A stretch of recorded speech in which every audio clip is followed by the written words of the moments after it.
ಬರದ ವಿಚಾರವಾಗಿ ನಮ್ಮ ಪಕ್ಷದ ಹೈಕಮಾಂಡ್ ಜೊತೆ ರಾಜ್ಯದ ನಾಯಕರು ಕೂಡ ಮಾತನಾಡಲಿದ್ದಾರೆ. ಸಂಸತ್ತಿನಲ್ಲಿ ಧ್ವನಿ ಎತ್ತುವುದಾದರೂ ಆಗಿರಬಹುದು, ಇಲ್ಲವಾದ್ರೆ ನೇರವಾಗಿ ಪ್ರಧಾನಿಗಳ ಜೊತೆಯಾದ್ರೂ ಕೂಡ ಮಾತನಾಡಬಹುದು.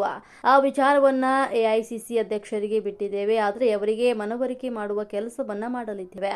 ಸಿದ್ದರಾಮಯ್ಯನವರ ರಾಜಕೀಯ ನಿವೃತ್ತಿ ವಿಚಾರ ಅದೆಲ್ಲ ನಾಳೆ ಮಾತನಾಡ್ತೇನೆ ಎಂದಷ್ಟೇ ಹೇಳಿ ಹೊರಟ ಪರಮೇಶ್ವರ.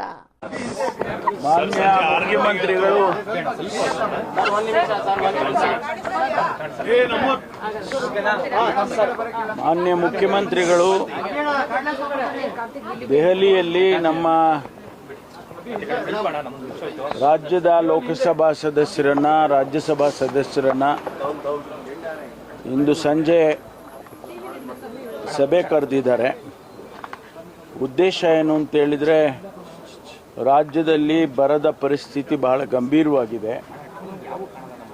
ಮುಂದೆ ಏನು ಮಾಡಬೇಕು ಅನ್ನೋದ್ರ ಬಗ್ಗೆ ಸರ್ಕಾರ ಈಗಾಗಲೇ ಅನೇಕ ಚರ್ಚೆಗಳನ್ನು ಮಾಡಿದೆ. ಈ ಮಧ್ಯೆ ಮುಖ್ಯಮಂತ್ರಿಗಳು ಮತ್ತು ನಾನು ಕೂಡ ಪ್ರಧಾನಮಂತ್ರಿಗಳಿಗೆ, ಕೃಷಿ ಸಚಿವರಿಗೆ, ಗೃಹ ಸಚಿವರಿಗೆ ಪತ್ರವನ್ನು ಬರೆದಿದ್ದೇವೆ. ಯಾವುದೂ ಕೂಡ ಪ್ರತಿಕ್ರಿಯೆ ಬಂದಿಲ್ಲ ಇನ್ನೂ ಕೂಡ. ಮತ್ತು ಇದರ ಜೊತೆಯಲ್ಲಿ ರಾಜ್ಯದ ಅನೇಕ ಯೋಜನೆಗಳ ಬಗ್ಗೆ ಪ್ರಸ್ತಾವನೆಗಳು ಹೋಗಿದ್ದಾವೆ. ಅದರ ಬಗ್ಗೆ ಕೂಡ ನಮ್ಮ ರಾಜ್ಯದ ಪ್ರತಿನಿಧಿಗಳಲ್ಲಿ ಚರ್ಚೆ ಮಾಡಿ ಸಂಬಂಧಪಟ್ಟ ಸಚಿವರುಗಳ ಹತ್ರ ಮಾತಾಡಿ ಅದನ್ನು ಮಂಜೂರು ಮಾಡಿಸ್ಕೊಡೋದಕ್ಕೆ ಪ್ರಯತ್ನ ಮಾಡಬೇಕು ಅನ್ನುವಂಥ ವಿಚಾರ ಕೂಡ ನಾವು ಚರ್ಚೆ ಮಾಡೋರಿದ್ದೀವಿ. ಮಾನ್ಯ ಮುಖ್ಯಮಂತ್ರಿಗಳು ಈಗಾಗಲೇ ಹಿಂದೆ ಅಧಿಕಾರಿಗಳನ್ನು ದೆಹಲಿಯಲ್ಲಿ ನಮ್ಮ ರಾಜ್ಯದಿಂದ ಹೋಗಿರ್ತಕ್ಕಂಥ ಅಧಿಕಾರಿಗಳನ್ನು ಮುಖ್ಯಮಂತ್ರಿಗಳು, ನಾನು ಎಲ್ಲ ಸಭೆಯನ್ನು ಕರೆದು ಚರ್ಚೆ ಮಾಡಿದ್ದೇವೆ. ಅವರ ಸಹಾಯವನ್ನು ಕೂಡ ಪಡ್ಕೊಳ್ಬೋದು. ಹಾಗಾಗಿ ಇವತ್ತು 6 ಗಂಟೆಗೆ ಸಭೆಯನ್ನು ಮುಖ್ಯಮಂತ್ರಿಗಳು ಕರೆದಿದ್ದಾರೆ. ಇದರ ಜೊತೆಯಲ್ಲಿ ಬಹುಶಃ ಸಂಪುಟದ ವಿಸ್ತರಣೆ ಬಗ್ಗೆ ಈಗಾಗಲೇ ಅವರು